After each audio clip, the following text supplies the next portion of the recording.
આજે ડેડિયાપાડાના ધારાસભ્ય ચૈતર વસાવા માટે ખૂબ જ કપરો દિવસ હતો। નર્મદા જિલ્લા સેશન કોર્ટ દ્વારા ચૈતર વસાવાને 7 વર્ષની સજા ફટકારી છે અને હવે તેમનું નવું સરનામું રાજપીપળા જેલ બન્યું છે।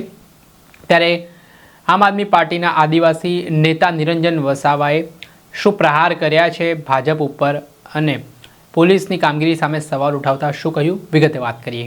વૈષ્ણવજન તો તેને કહીએ જે પીડ પરાઈ જાનાને રે। દર્શક મિત્રો, નવજીવન ન્યૂઝમાં આપનું સ્વાગત છે। હું છું ફૈઝાન। વાત કરીએ તો 2023માં વનકર્મીને મારવાના કેસમાં હવે ધારાસભ્ય ચૈતર વસાવાની મુશ્કેલીઓ વધી છે, કેમ કે તેમની સામે જે ગુનો નોંધાયો હતો તે કેસ સેશન કોર્ટમાં ચાલી રહ્યો હતો અને આજે તેની સુનાવણી હતી, જેમાં ધારાસભ્ય ચૈતર વસાવા સહિત તેમના પત્ની અને 9 લોકોને કોર્ટે દોષિત ઠેરવ્યા છે અને 7 વર્ષની સજા સંભળાવી છે। ત્યારે આને લઈને આદિવાસી સમાજમાં ઘેરા પ્રત્યાઘાત પડ્યા છે। ધારાસભ્ય ચૈતર વસાવાના સમર્થકોને ઝટકો લાગ્યો છે ને આ ચુકાદા સામે ધારાસભ્યના સમર્થકો નારાજગી પણ દર્શાવી રહ્યા। ત્યારે આમ આદમી પાર્ટીના નેતાઓની પણ પ્રતિક્રિયા સામે આવી હતી અને આ મામલે આ ચુકાદાને તેઓ હાઈકોર્ટમાં પણ પડકારવાના છે તે પ્રકારની વાત સામે આવી હતી।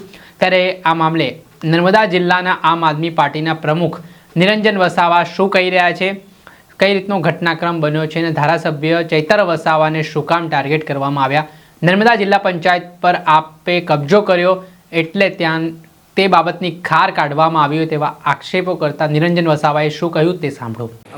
જે આજે ધારાસભ્ય ચૈતરભાઈ વસાવાને 7 વર્ષની સજા થઈ છે, એની વિશે શું કહેશો સાહેબ? આજે જ્યારે ચૈતરભાઈ અહીંયા ગાડી આવ્યા ત્યારથી જ પોલીસનો કાફલો નર્મદા, ભરૂચ અને બરોડાથી અગાઉથી જ મંગાવી લેવામાં આવ્યો હતો અને સાથે સાથે ચૈતરભાઈની સાથે જે 9 લોકો છે, એક વ્યક્તિ પર 95,000 થી 96,000 રૂપિયાનો દંડ કરવામાં આવ્યો છે અને ટોટલ 9,46,000 રૂપિયાનો આજે દંડ કર્યો છે। સાથે સાથે જે 7 વર્ષની જે સજા એ કરી છે, હવે ચૈતરભાઈ હોય કે એમની સાથે જે લોકો જે આરોપીઓ છે એ લોકોએ એવું કોઈ મર્ડર કર્યું નથી। આજે લોકો રેપ કરે છે, મર્ડર કરે છે, ભલભલા ગુનાઓ કરે છે, પણ તેમ છતાં આજે એ લોકો બહાર છે। ત્યારે આજે એક ધારાસભ્ય થઈ અને એમની પર આ ખોટી એફઆઈઆરો કરી આજે એમને આ ફસાવી અને આ ટાર્ગેટ કરવામાં આવી રહ્યો છે। ગુજરાતમાં 34 જિલ્લાઓ છે, તેમાં નર્મદા જિલ્લા પંચાયત પ્રથમવાર આમ આદમી પાર્ટીએ બનાવી છે, તો ભારતીય જનતા પાર્ટીના પેટમાં આ તેલ રેડાઈ રહ્યું છે। એને ધ્યાને રાખી ચૈતરભાઈ વસાવા અને એમના પરિવારને આ ખોટી રીતે ટાર્ગેટ કરી એમની પર આ 7 વર્ષની જે સજાએ કરવામાં આવી છે। પણ તેમ છતાં અમે આવનારા દિવસોમાં હાઈકોર્ટના દરવાજા ખટખટાવીશું। અમને ન્યાયપાલિકા પર પૂરેપૂરો ભરોસો છે। આવનારા દિવસોમાં ચૈતરભાઈ નિર્દોષ છે અને એમની સાથેના તમામ લોકો નિર્દોષ છે, કેમ કે કોઈ પણ જાતના એવિડન્સ પુરાવા મળ્યા નથી।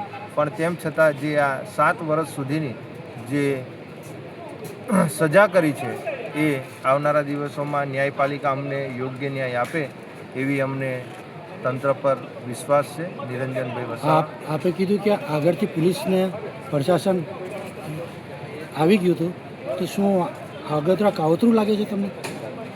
બિલકુલ આ કાવતરું જ છે।